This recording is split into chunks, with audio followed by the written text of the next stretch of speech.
Yes, good morning. The video this morning is what to do when you don't know what to do.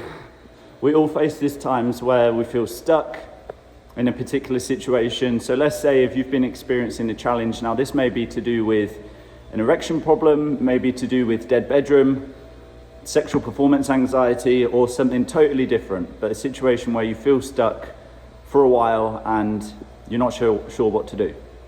Now, here is something that I wanted to share that I learned from a mentor, one of my mentors, Tony Robbins. And when these situations come about, when we feel stuck, human beings, we tend to do one of three things.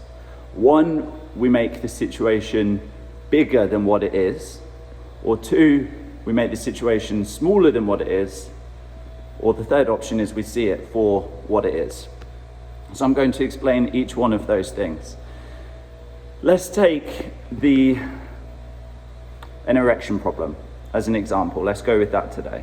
So usually what would tend to happen is if we experience that, we start asking ourselves all these questions. What's wrong with me? Why can't I get this right? Does it mean that I will never be able to have sex in the way that I want to have sex? What if I'm a failure?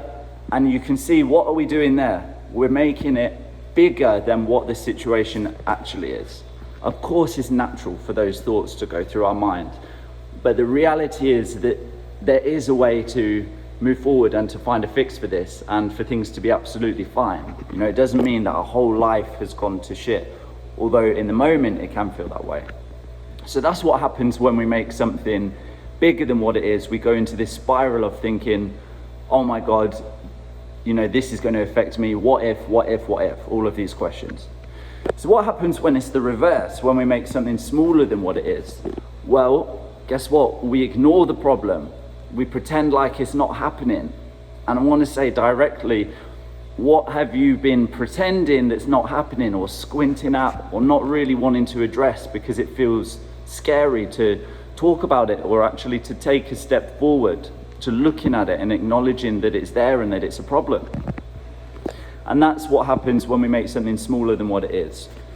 We imagine that it's not there, we don't see it, we don't want to address it, we choose not to look at it, but it grows, you know, the problem grows, it doesn't go away. So the best position to be in, of course, is then the third position, is seeing it for what it is, not more and not less. And what does that mean when seeing it for what it is? How do we do that? Well, we acknowledge that what's happening is undesirable for us. It's something that we don't want to be happening, and we acknowledge that it's something that we want to shift. And being in this space of acknowledgement, and then of course taking action, that's the most important thing. Acknowledging it and then taking a step in the right direction to sorting it. When we're in that space, when we're neutral and saying, yes, this is something that I've been avoiding for a while, or this is something that I've been making it into this whole, you know, huge drama, and actually I just need to accept that it's there, and I need to find a way to move forward and to deal with this. That's the state that we want to be coming from. So that is my question for you today. What is it related to erection problems, sexual performance anxiety, or dead bedroom that you have either been making it a lot, you know, dramatizing it, making it a lot bigger than what it actually is, or have been avoiding it and not dealing with it? And what is one step that you can take from here right now to move into the right direction, and seeing it for what it is, acknowledging that it's there and that you want to do something about it? If this is useful to you, below in the comments you will see a link to my newsletter. If you click on that link, it will take you straight through to the page to sign up, and you'll get these helpful tips will come through every week. Thank you.